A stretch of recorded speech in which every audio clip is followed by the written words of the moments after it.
मंगलम भगवान वीरो मंगलम गौतमो गणी मंगलम कुंद कुंदायो जैन धर्मोस्तु मंगलम सर्वमंगल मांगल्यम सर्वकल्याणकारकं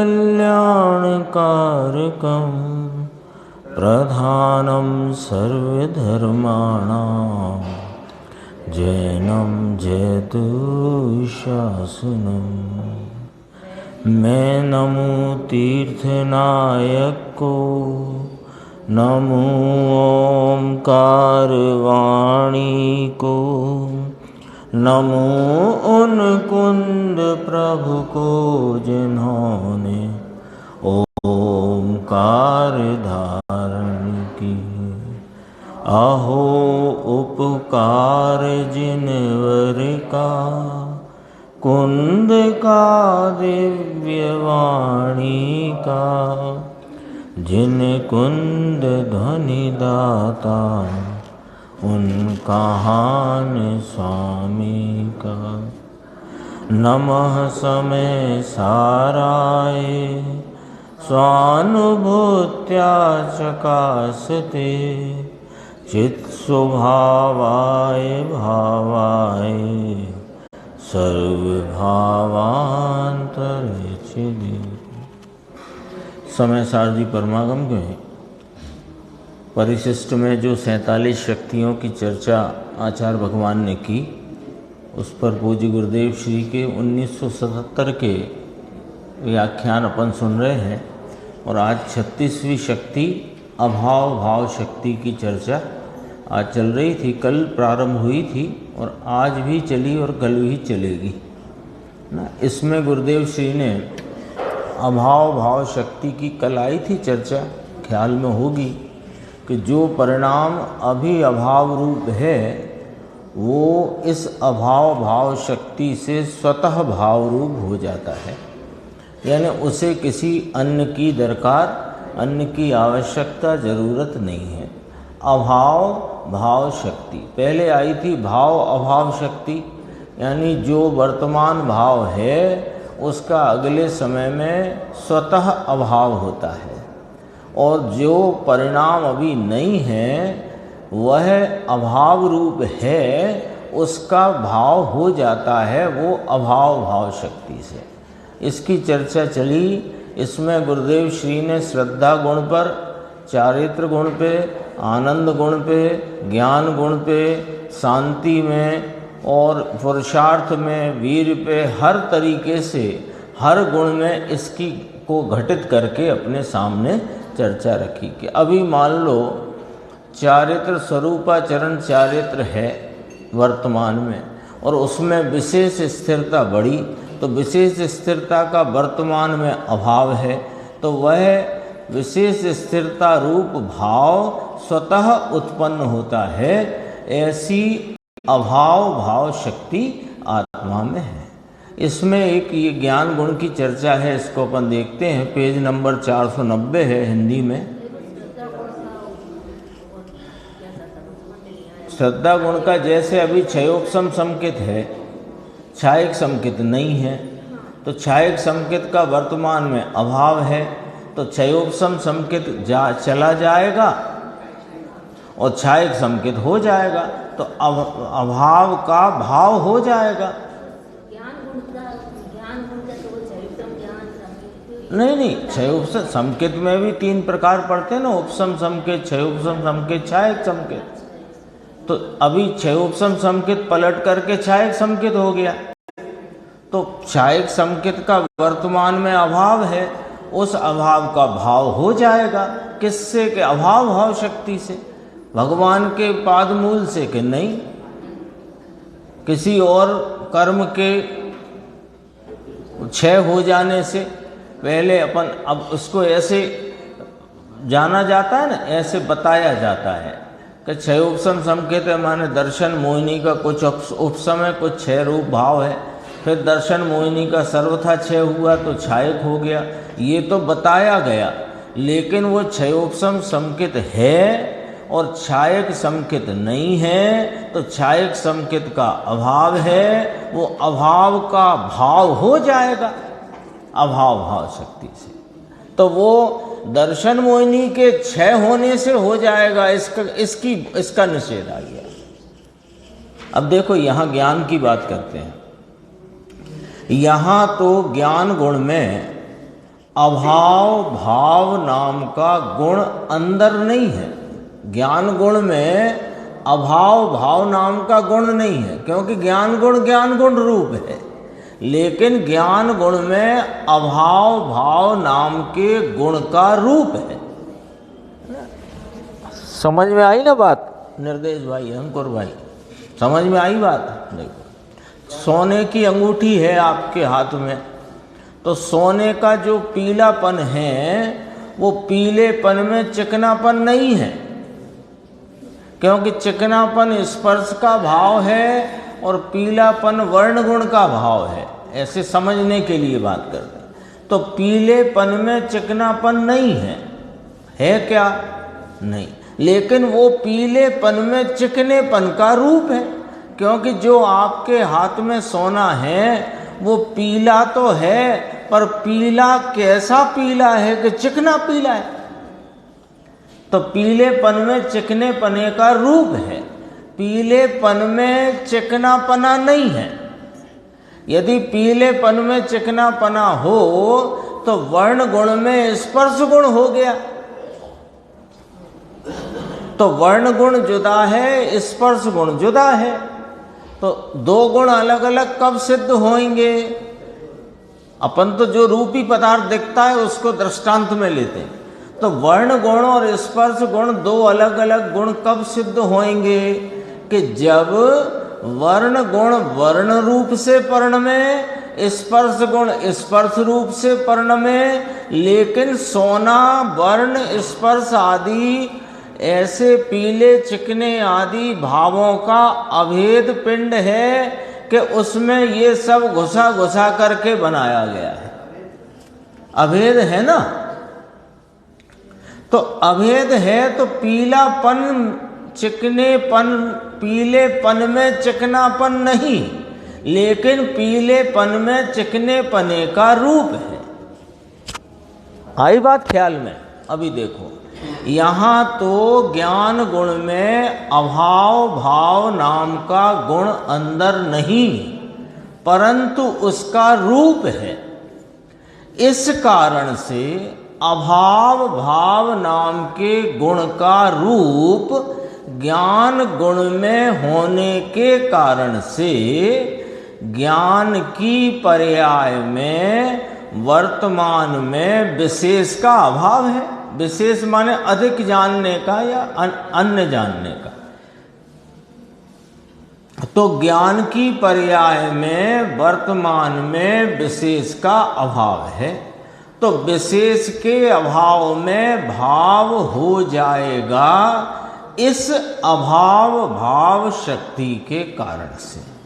इसको और घटित करते हैं आराम से कि केवल ज्ञान के पूर्व चार ज्ञान रूप परिणाम परिणमन में है। मति श्रुत अवधि मन पर्याय चारों ले लेते हैं। गणधर भगवान है, चारों ज्ञान है, ले लेते हैं उनको केवल ज्ञान। मान लो गणधर भगवान है, वर्तमान में चार ज्ञान का परिणमन है, मति श्रुत अवधि मन पर्याय, और केवल ज्ञान का अभाव है। अब अगले समय में वो ज्ञान गुण में जो पूर्व समय में या वर्तमान में लेके चलो या पूर्व लेके चलो, थोड़ा ख्याल में लेना। तो जो चार ज्ञान का परिणमन है उस समय में केवल ज्ञान का अभाव है। बोलो है कि नहीं? है ना? गणधर भगवान को केवल ज्ञान है कि चार ज्ञान है? चार ज्ञान है। अब गणधर भगवान को, गणधर परमात्मा, गणधर मुनिराज को वो केवल ज्ञान जो नहीं है वो अभाव रूप है, चार ज्ञान भाव रूप है। ठीक है? तो चार ज्ञान का अभाव हो जाता है और केवल ज्ञान का भाव हो जाता है। तो जो केवल ज्ञान अभाव रूप था वो केवल ज्ञान अभाव भाव शक्ति से प्रकट हुआ है, चार ज्ञान के अभाव से नहीं। चार ज्ञान के अभाव से नहीं। अरे जब चार ज्ञान के अभाव से ही स्वीकार नहीं है तो फिर ज्ञानावरणी के 6 से हुआ ये कौन स्वीकार करेगा? बोलो, बात आई ख्याल में कि नहीं आई? जब पूर्व की पर्याय में चार ज्ञान का परिणमन था, वो और केवल ज्ञान का परिणमन नहीं था, तो वो चार ज्ञान परिणमन में थे, उसका हुआ अभाव, और केवल ज्ञान का था अभाव, उसका हो गया भाव। तो ये भाव कैसे हो गया कि ज्ञान गुण में अभाव भाव शक्ति का रूप है, इससे वह ज्ञान गुण की केवल ज्ञान रूप विशेष अवस्था जिसका अभाव था उसका भाव हो गया। तो चार ज्ञान के अभाव उसमें कारण है कि नहीं? चार ज्ञान का अभाव उसमें कारण नहीं। जब चार ज्ञान का अभाव कारण नहीं तो ज्ञानावरणी का 6 कारण कौन गिने?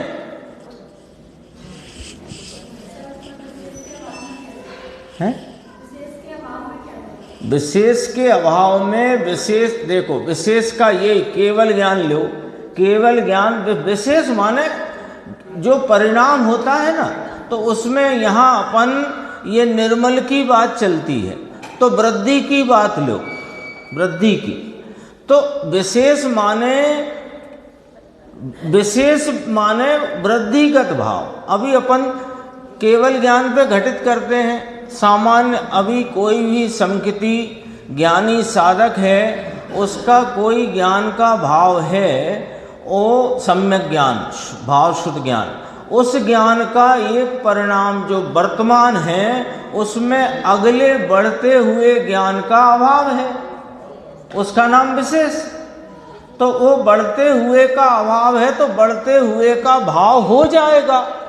कैसे हो जाता है कि अभाव भाव शक्ति के कारण। ये है इसका। अभी अपन इसीलिए ये विशेष का अर्थ ख्याल में आए, इसीलिए अपन ने केवल ज्ञान ले लिया, और जो चार ज्ञान है उसको, उससे वो छद्मस्त रूप हीन ज्ञान है, केवल ज्ञान से हीन ज्ञान है। तो वर्तमान में अब इसको ऐसे पढ़ लो, देखो दूसरी पंक्ति जो दिख रही है, ज्ञान की पर्याय में वर्तमान में केवल ज्ञान विशेष का अभाव है, तो केवल ज्ञान विशेष के अभाव में भाव हो जाएगा, यानी केवल ज्ञान का भाव हो जाएगा। कैसे हो जाएगा? अब प्रश्न है, यह कैसे हो गया? तो इसमें जवाब क्या है कि अभाव भाव शक्ति के कारण से। चार ज्ञान के अभाव होने से कि नहीं? जब चार ज्ञान जो पूर्व में छद्मस्त अवस्था में पूर्व पर्याय में थे, उनके ही अभाव से वे तो खुद ही जा रहे हैं,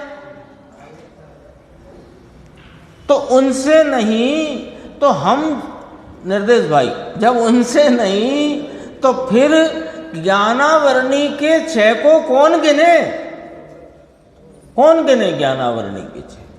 अब देखो, अब बात गंभीर आएगी। ये तो अभी अपने सामने ये जो वर्णन चलता है अभाव भाव शक्ति का, उसकी चर्चा आई, उस पर से कितनी बात खिल जाती है, कितनी सिद्धांत यहाँ पर खिल जाते हैं। देखो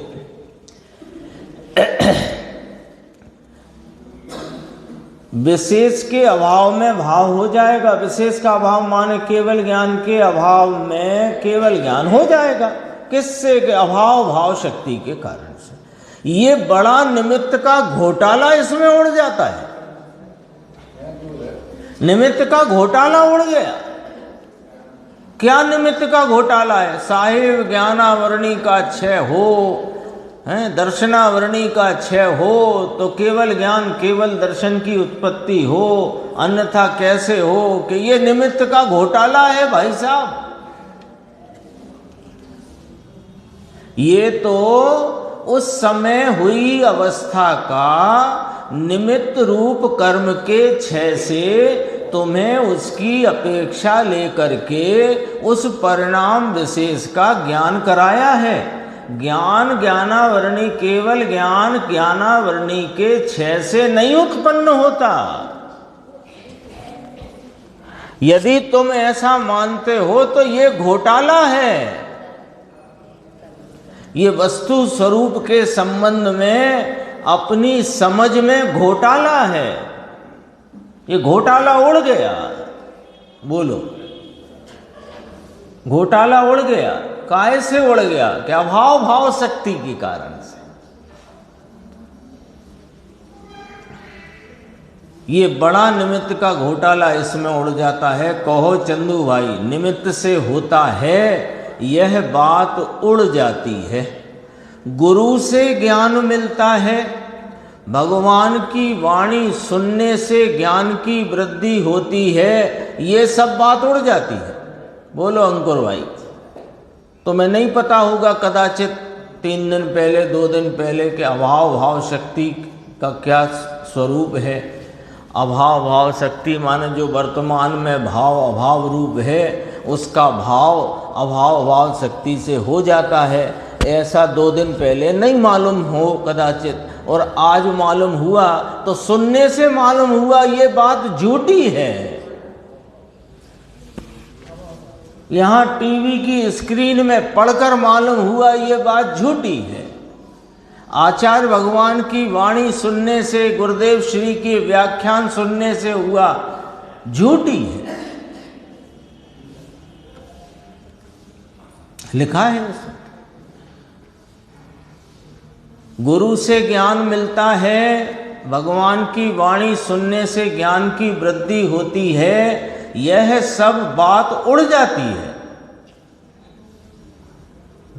इससे क्या फायदा हुआ? अब जब गुरु से ज्ञान होता ही नहीं तो हमें क्या मतलब गुरु से, और भगवान की वाणी सुनने से होता ही नहीं तो सुनना ही नहीं है हमें तो ठीक है। यदि तुम्हें उस समय उस प्रकार के ज्ञान का जानने रूप परिणाम होना होगा तो उस समय में वह उस प्रकार का संयोग होगा। मैं निमित्त भी नहीं कह रहा हूँ, उस प्रकार का संयोग होगा। संयोग को तुम क्या रोकोगे और क्या लाओगे? अरे इतनी बात यदि दृढ़ता से हृदयंगम कर लो तो ये निमित्तों को हटाने जुटाने की जो पराश्रय पने की बुद्धि है उसका सर्वनाश हो जाए, सर्वनाश हो जाए ऐसी पराश्रय पने की बुद्धि का। और पराश्रय पने की बुद्धि का नाश हुए बिना स्वयाश्रय हो सके ऐसी अन्याय रूप व्यवस्था वस्तु स्वरूप में नहीं है। ऐसा है, गंभीर है। गुरुदेव श्री का एक एक वाक्य एक एक चर्चा बहुत गंभीर आती है। देखो अभी क्या कहा, अभाव भाव नाम की शक्ति, शक्ति कहो या कि गुण कहो, तो अभाव भाव नाम की शक्ति और गुण ऐसा है कि इस कारण से, इस शक्ति के कारण से वर्तमान में विशेष ना हो जो, तो वो विशेष आएगा। कौन सा आएगा? जो आने वाला है वो आएगा। बस ये भी ध्यान रखना है। ऐसा अभाव भाव शक्ति के कारण से आएगा। समझ में आया? अब क्या कहते हैं गुरुदेव, ये एक बोल भी यथार्थ समझे तो सब उड़ जाता है। क्या उड़ जाता है? पराश्रय की बुद्धि उड़ जाती है, निमित्ताधीनता छूट जाती है, स्वयाश्रय पने के लिए का पुरुषार्थ जाग जाता है। उपादान से होता है निमित्त से नहीं समझ में आया बड़ी गड़बड़ है। बड़े बड़े पढ़े लिखे काशी के पढ़े विद्वान, भाषा के महापंडित, व्याकरण के महाज्ञाता, वहाँ भी ये गड़बड़ है। वो यहाँ पर एक चर्चा आई और वो चर्चा है बुद्धिपूर्वक राग और अबुद्धिपूर्वक राग के संदर्भ में। तो वो चर्चा अभाव भाव शक्ति की तो आई, पर ये बुद्धिपूर्वक अबुद्धिपूर्वक राग की एक चर्चा है, वो अपन देखते हैं। पहले तो ये समझना पड़ेगा जिनको नहीं पता है कि बुद्धिपूर्वक राग किसे कहना और अबुद्धिपूर्वक राग किसे कहना।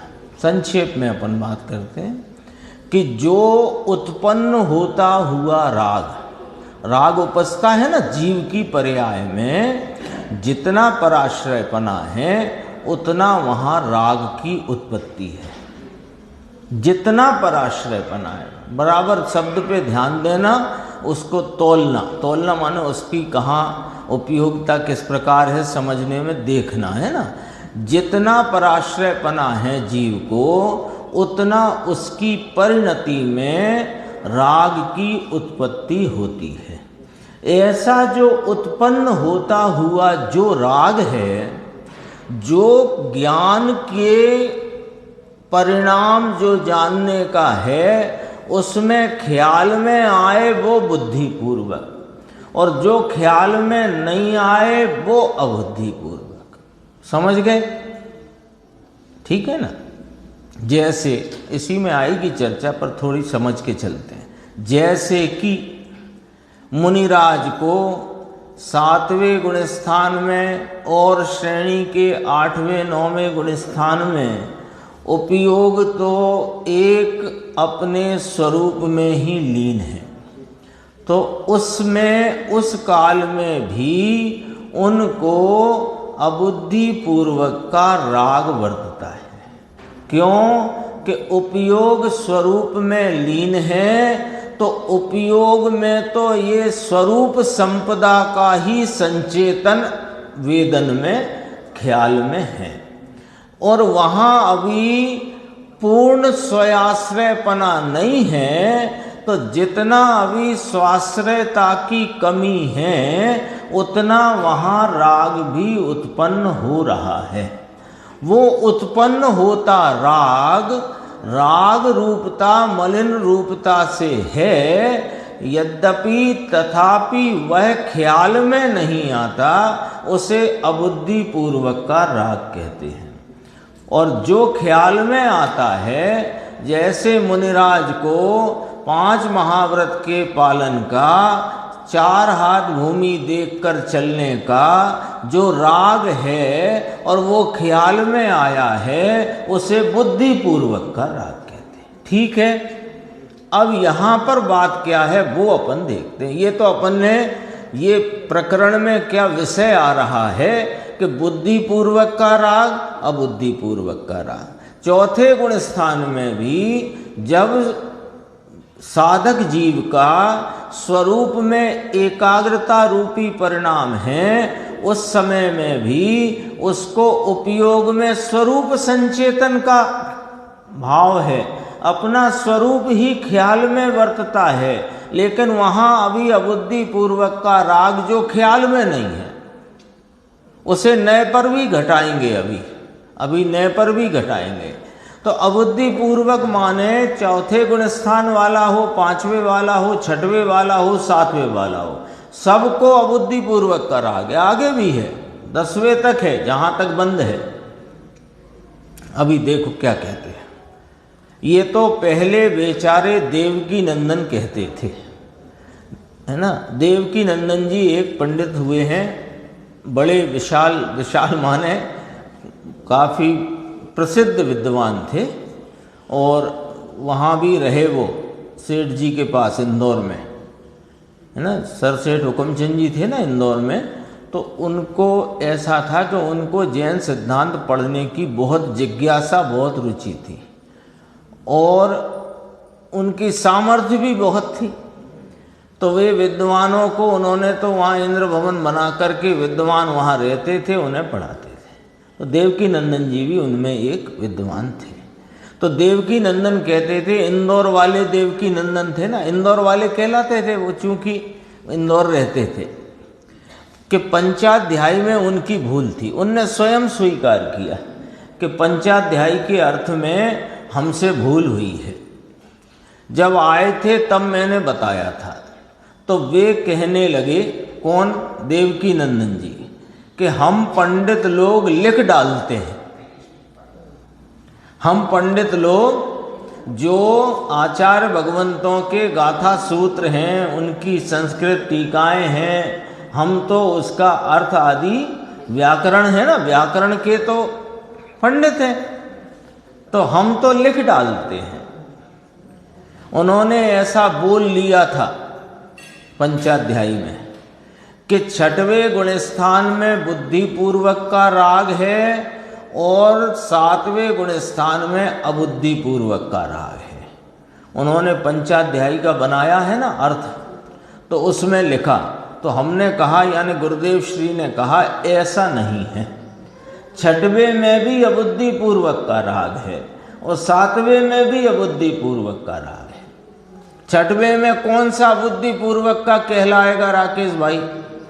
कि 6वें गुण स्थान में जो 5 महाव्रत संबंधी 28 मूल गुण संबंधी जो राग परिणाम ख्याल में आ रहा है वो बुद्धिपूर्वक का, पर वहाँ घनेरा राग ऐसा भी है जो ख्याल में नहीं आ रहा है, वो अबुद्धिपूर्वक का।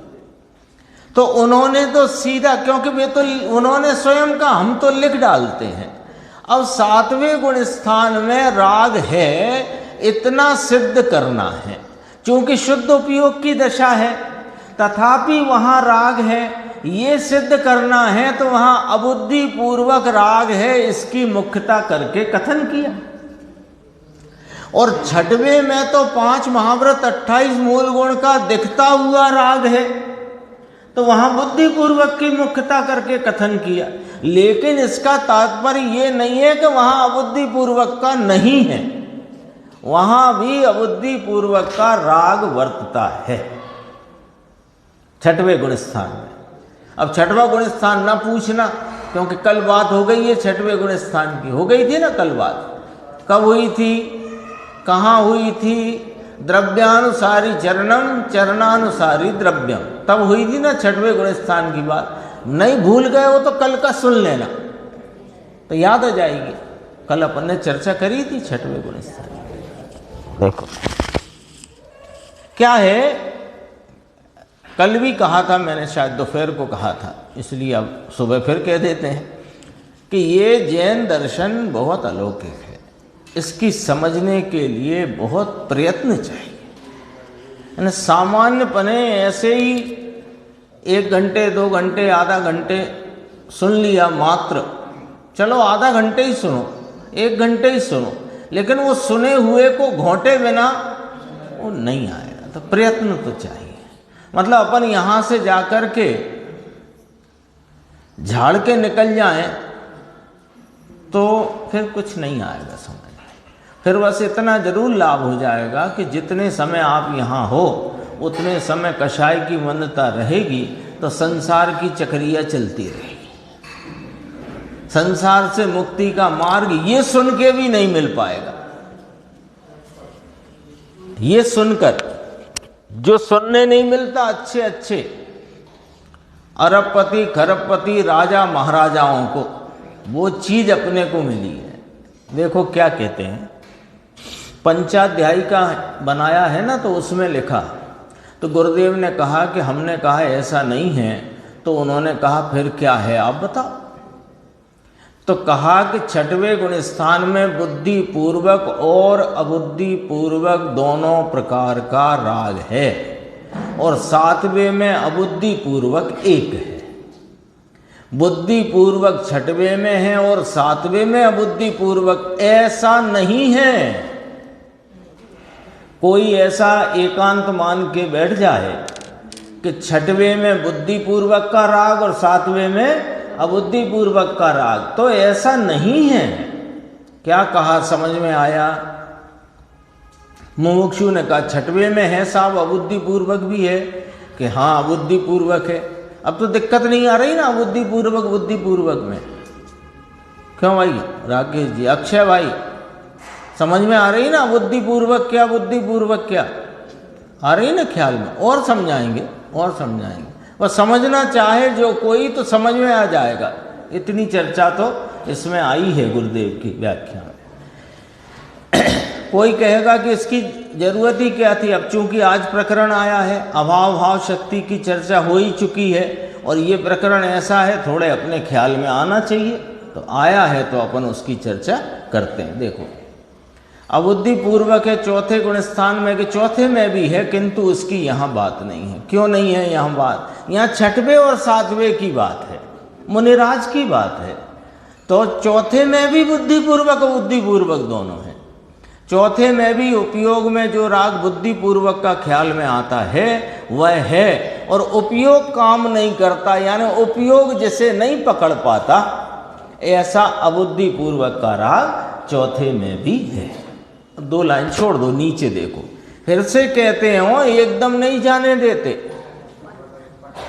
गुरुदेव फरमाते हैं हम फिर से कहेंगे भैया, एकदम नहीं जाने देंगे बात को। बात आई है सामने तो व्यवस्थित सिद्ध होनी चाहिए, तो कहा बात व्यवस्थित सिद्ध होगी तो समझ में आएगी। क्या कहा? अब जरा भैया थोड़ा ध्यान लगाना, जिनका नहीं लग रहा हो, थोड़ी सी बात समझने जैसी है कि इस आत्मा में चिद घन का ज्ञान भान हुआ, यानी जिस आत्मा में चिद घन नाम अपने चैतन्य स्वरूप का ज्ञान भान प्रतीति हुई, उसे भी राग तो है, अभी पूर्णवीत राग तो नहीं हो गया है, राग तो है, परंतु राग जितना ख्याल में आता है उसे बुद्धि पूर्वक का राग कहते हैं। ये बात कर चुके हैं अपन। अब उसे नए की परिभाषा में देखो क्या कहते हैं। परंतु राग जितना ख्याल में आता है उसे असद्भूत उपचार कहा जाता है, क्योंकि राग अपने में नहीं है। निर्देश भाई, हाँ, राग अपने में नहीं है, इसलिए असद्भूत। और उपचार क्यों? कि ख्याल में आता है तो उपचार किया जा सकता है। ख्याल में आता है तो उपचार किया जा सकता है। आप गए किसी जुलूस में, अब जुलूस में जो मित्र आपकी निगाह में आ गए तो आप इस प्रकार का उपचार कर सकते हो, अरे भाई है, मेरा भाई है। लेकिन कोई मित्र वहां ऐसा भी है जो आपके ख्याल में ही नहीं आया, तो आप उस पर भाईपने का भी उपचार कैसे कर सकते? आया प्रश्न? पॉइंट पकड़ना है यहां पर, इसलिए दृष्टांत रखा। जुलूस में गए, 500, 800, 1000 व्यक्तियों का जुलूस है, तो वहाँ कोई मित्र भी मिले, अपने रिश्तेदार साथ में हैं, तो मित्र मिले तो अपन ने कहा ये हमारे भाई हैं, भाई छोटे भाई हैं, ये हमारे बड़े भाई हैं। और कई मित्र ऐसे थे जुलूस में जिनको आप भाई का ही उपचार करते, लेकिन वे आपको दिखे ही नहीं। तो दिखे ही नहीं तो उपचार कैसे करते? जो दिखे उन पर ही तो उपचार करा भाईपने का। जो मित्र मिले, जो दिखे, तो आपने कहा कि ये मेरे भाई हैं। मित्र को भाई कह सकते हैं कि नहीं उपचार से? तो मित्र को भाई कहा उपचार से किसको? जो दिखे।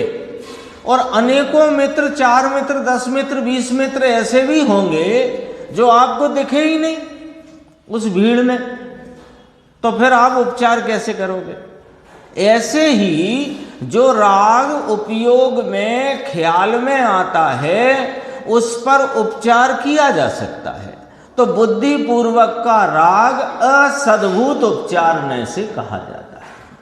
और जो राग बुद्धि पूर्वक यानी बुद्धि पूर्वक ख्याल में नहीं, यानी जो उपयोग द्वारा पकड़ में आता नहीं, ऐसा वो राग जब अब पकड़ में ही नहीं आया तो उस पे उपचार कैसे करोगे? तो वो अनुपचरित असद्भूत का, वो अनुपचरित में गया। अबुद्धि पूर्वक का राग अनुपचरित में जाएगा और बुद्धि पूर्वक का उपचरित में जाएगा, और दोनों असद्भूत में जाएंगे, क्योंकि आत्मा की सत्ता में नहीं।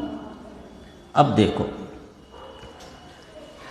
गुरुदेव ने स्वयं फरमाया राग अपने में नहीं है इसलिए असद्भूत, और उपचार तो ख्याल में आता है, उसे राग कहना ये उपचार, और उस समय उपयोग सूक्ष्म नहीं है, तो वहाँ अबुद्धि पूर्वक का राग जो है, ख्याल में राग आने के बाद जो ख्याल में आ गया उसके बाद माने उसके अलावा भी अबुद्धि पूर्वक है, तो अबुद्धि पूर्वक राग को उपचार कैसे करोगे?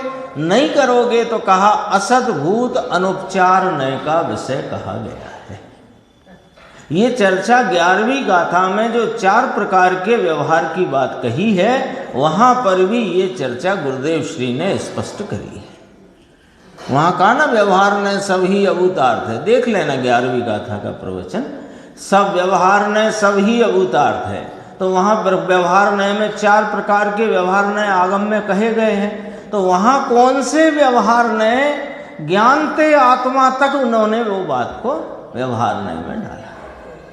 थोड़ा यहाँ डिफरेंस है, ये जो उपचरित और अनुपचरित असद्भूत बताए ना, ये पंचदहाई के न्याय से बताए हैं। नॉर्मल न्याय में अपना तो वो तो स्त्री पुत्र मकान दुकान एक उपचरित, ऐसे तो अपन देखेंगे नयों का सिस्टम तो हर समय विवक्षा अनुसार बदलता है। नहीं, पंचाध्यायी के हैं वो अलग बात है, ये तो 11वीं गाथा में लिए गुरुदेव ने, एक अपन उसे पंचाध्यायी की सील लगाकर ही नहीं छोड़ देंगे, वो भी वास्तव में अध्यात्म की प्रकारता ही है। पंडित बनारसी दास जी ने वो परमार्थ वचनिका में कहा है कि परमार्थ के नए अलग हैं, आगम के नए अलग हैं, उन्होंने ऐसे कहा है।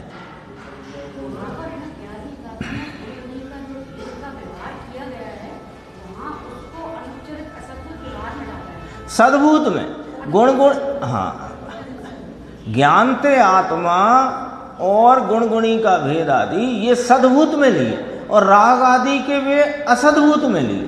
तो हाँ 4 प्रकार के कहे ना व्यवहार नए आगम में। देखो मैंने आगम शब्द कहा, तो ये 4 नए के नाम तो आगम में से ही आए, 4 नए के नाम आगम में से आए। व्यवहार नए के 4 प्रकार, उपचरित सद्भूत असद्भूत, सद्भूत के 2 प्रकार, उपचरित सद्भूत अनुपचरित सद्भूत, असद्भूत के 2 प्रकार, उपचरित असद्भूत अनुपचरित। तो ये 4 नए के नाम तो आगम में से आए, पर उन्हें अध्यात्म में कैसे घटाया? चाहे अब उसे अपन पंचाध्यायी के नए कह के कहो, चाहे परमार्थ वचनिका में पंडित बनारसी दास जी कहते हैं कि ये क्या शब्द है उसमें मेरे ख्याल से निकल रहा है, यानी परमार्थ के अध्यात्म के नए इस प्रकार हैं और आगम के नए अलग प्रकार हैं।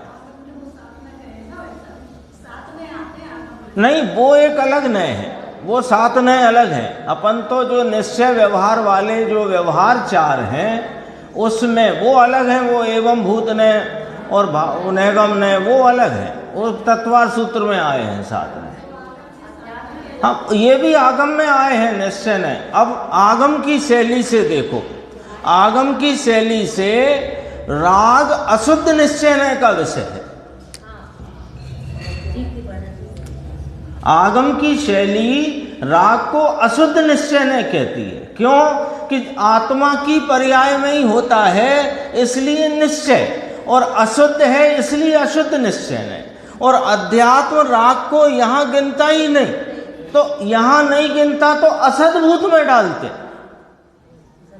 और जो बुद्धि पूर्वक का राग है वो ख्याल में आए तो उपचार कर सकते हैं, तो असद्भूत उपचार।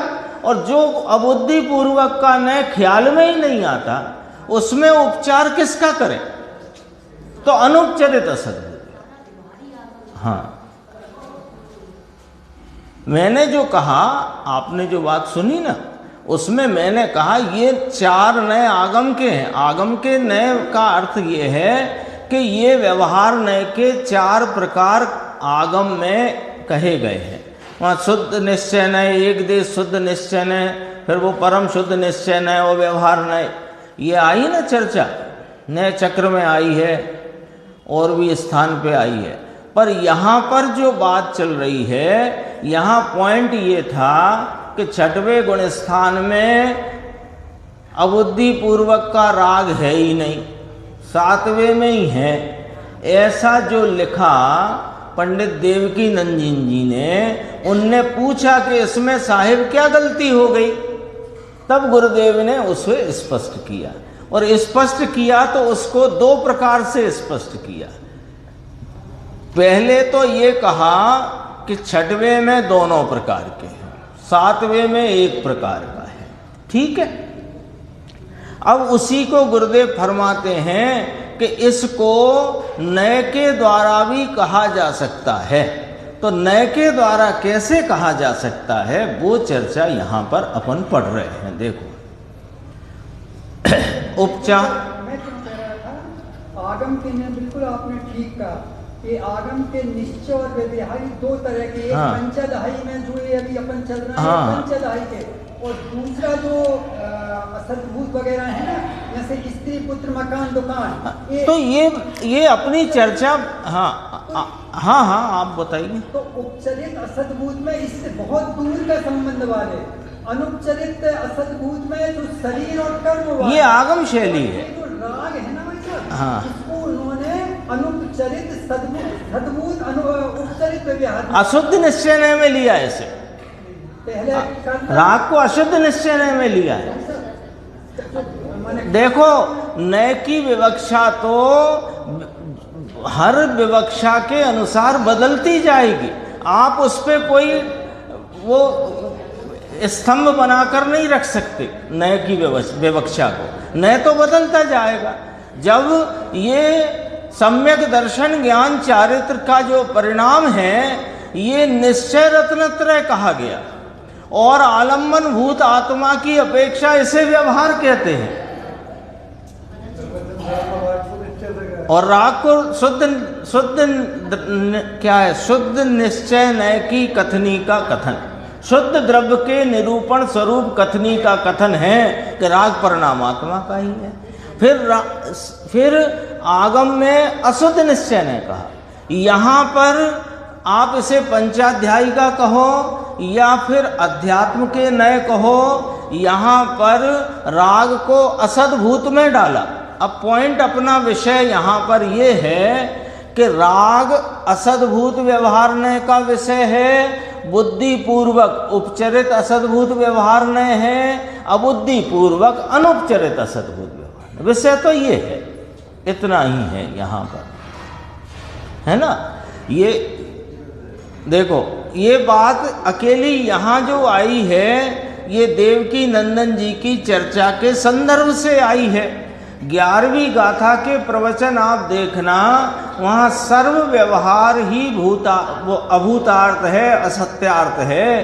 तो जब ये कहा तो वहाँ 4 प्रकार के व्यवहार घटित किए, उनमें 2 ये आए, असद्भूत व्यवहार, और सद्भूत में गुणगुणी के भेद आदि की बात करी। अब मुझे एग्जैक्ट 4 क्रम से याद नहीं है, निकालेंगे तो वो भी आ जाएंगे सामने।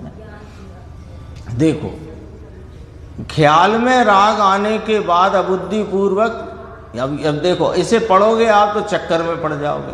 देखो विमल भाई साहब, ख्याल में राग आने के बाद अबुद्धि पूर्वक है। अब कोई कहेगा राग ख्याल में आया वो अबुद्धि पूर्वक है, ये नहीं कह रहे।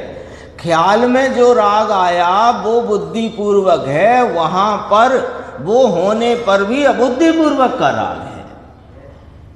अबुद्धि पूर्वक राग को असद्भूत अनुपचार नय का विषय कहा है। इतना सब समझना समझ में आया।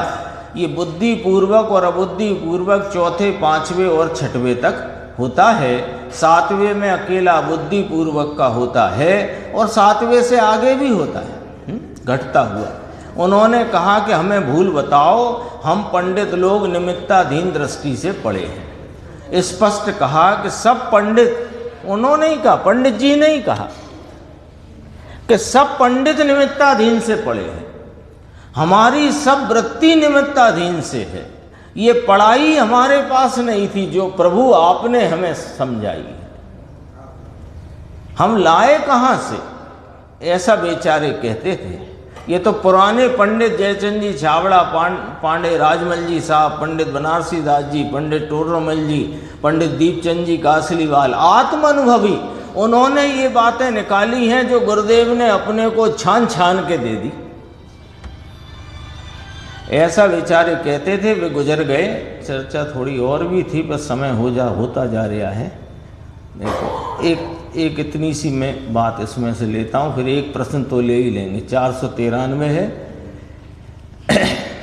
उसमें देख लेना आप। लोग विवाद करते हैं, क्या विवाद करते हैं? निमित्त को मानते नहीं, व्यवहार को मानते नहीं। बापू, व्यवहार को तो यहाँ गिनने में ही नहीं आया।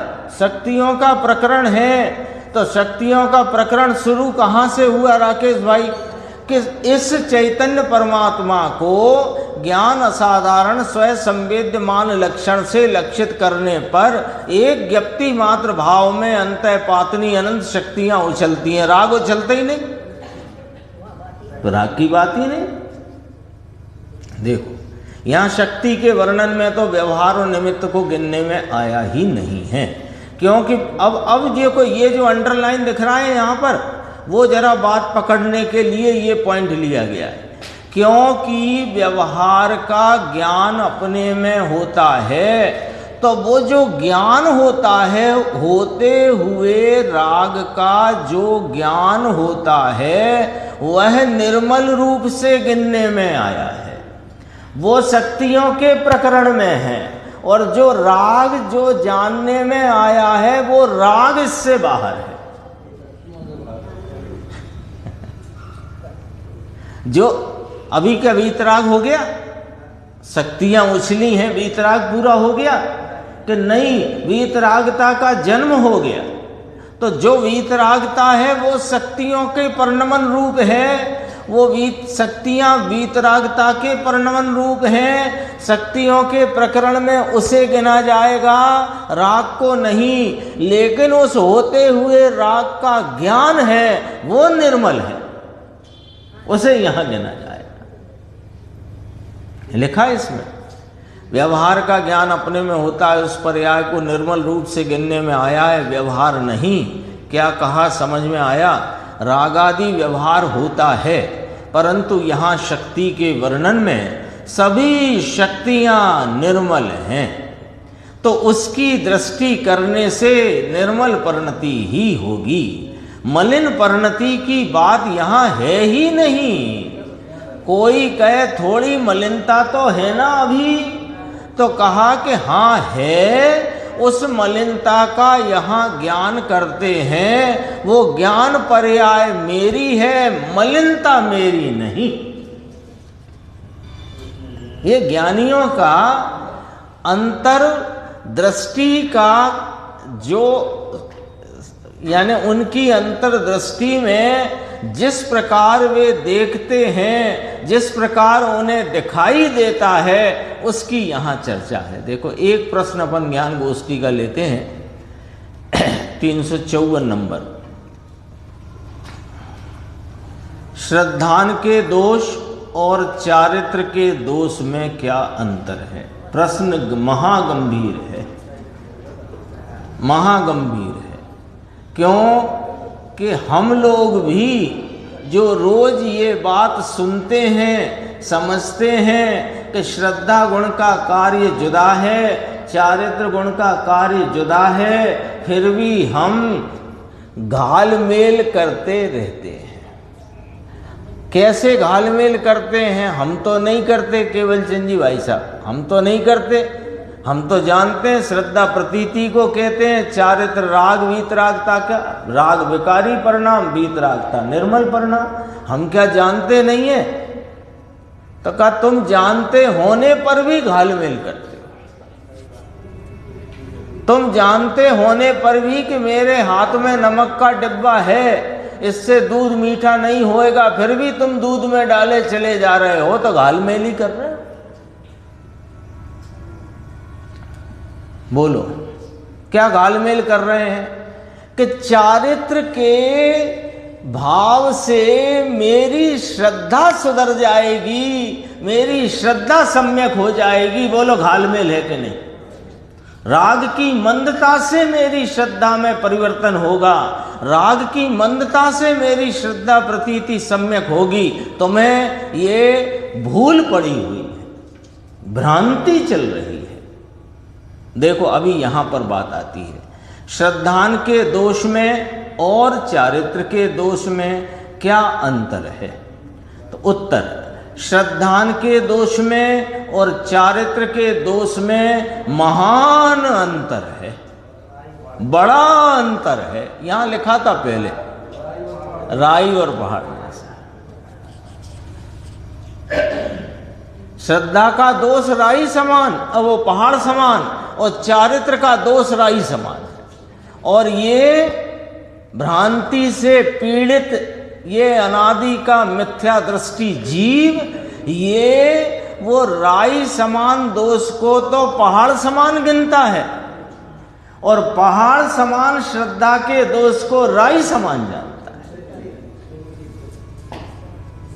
देखो अभी क्या कहते हैं, सम्यक दृष्टि दो भाई युद्ध करें। अब वे दो भाई सबको मालूम है कौन से हैं, भरत और बाहुबली।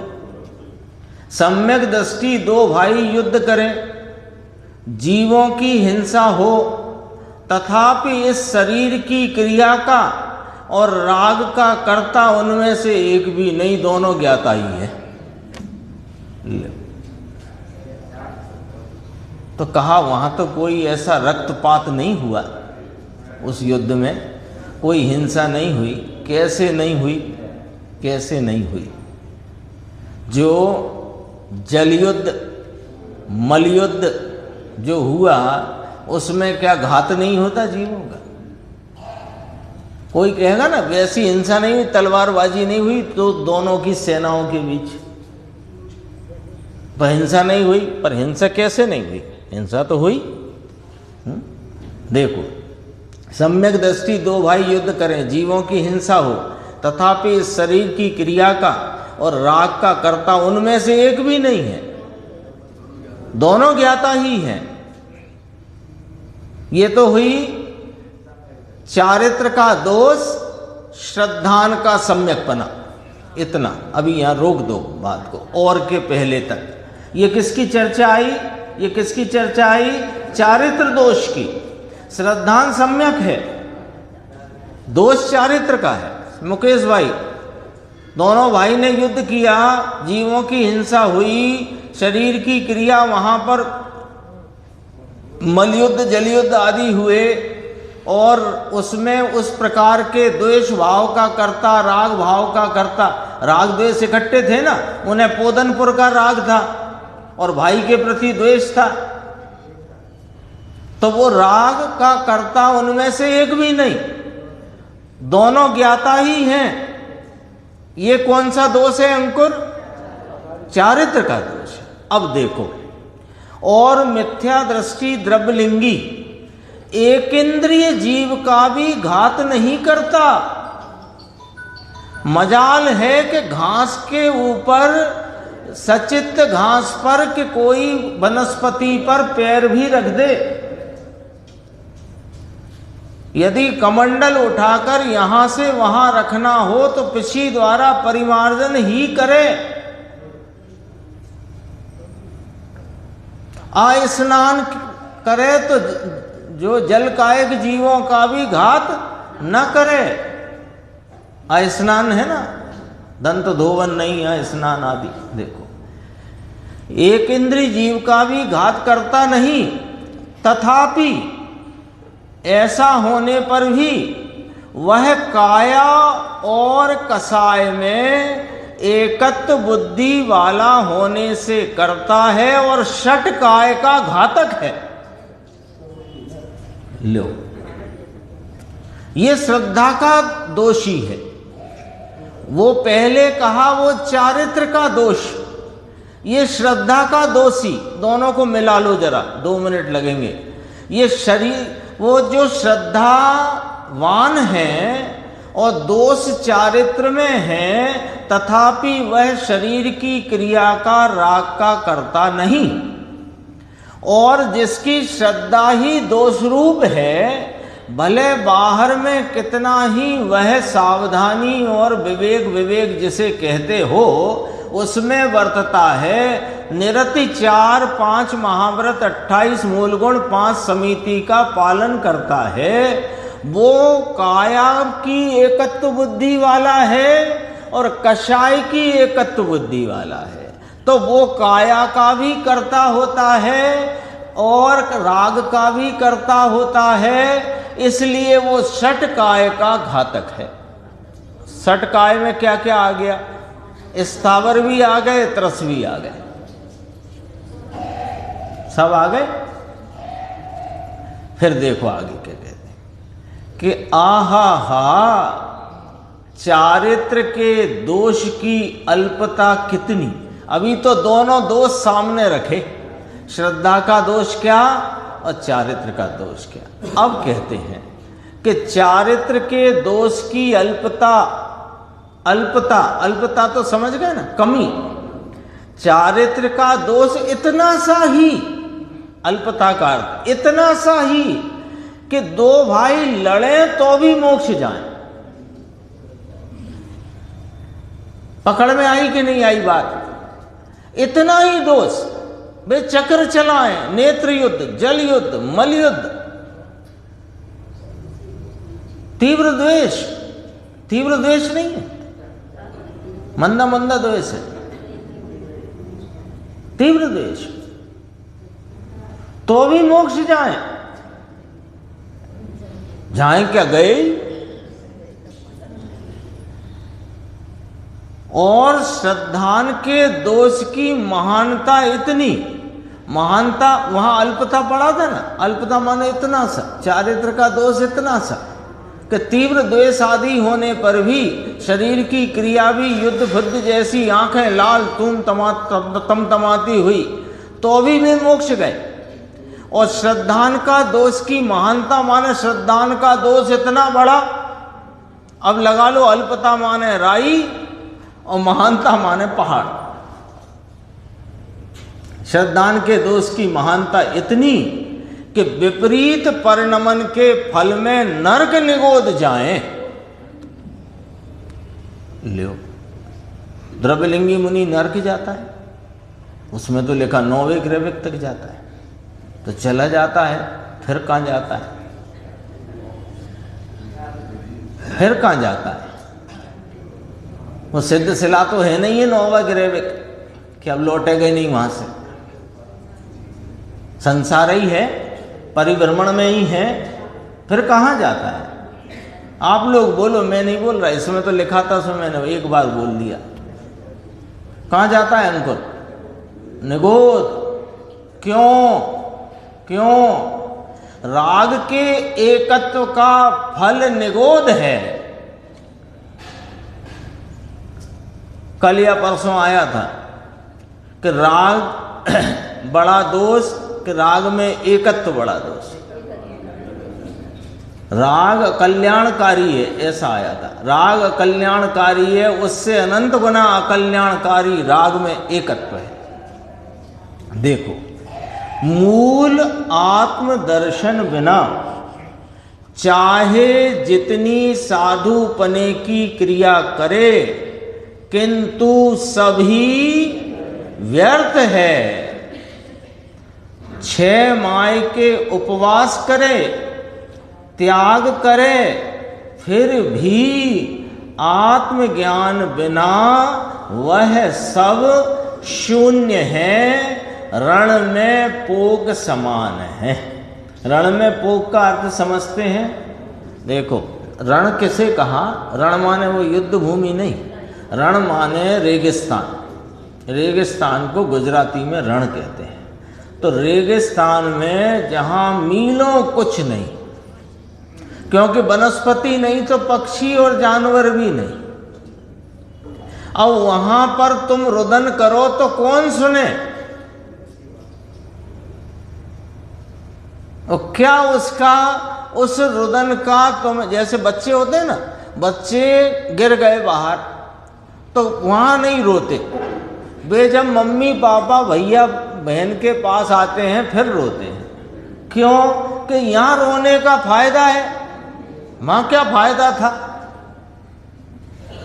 तो रण में रोने से क्या फायदा? ऐसा ही 6 माह के उपवास करे, त्याग करे, अनेक प्रकार के परिसय सहन करे, उसको सहन करना ही कहते हैं। और जो भावलिंगी संत हैं वे जय करते हैं। तो अनेक प्रकार के परिसय सहन करे, लेकिन आत्मज्ञान आत्मदर्शन के बिना वह रण में रुदन के समान है। शेष चर्चा और रह गया, एक पंक्ति रह गई, एक पंक्ति। भाई प्रभु का मार्ग अत्यंत निराला अंतर का है। मैं 3 दिन से इस पंक्ति को याद कर रहा था, आज आ गई। प्रभु का मार्ग अत्यंत निराला अंतर का है, इसके समझने में बहुत प्रयत्न चाहिए। चलिए शेष चर्चा आगे।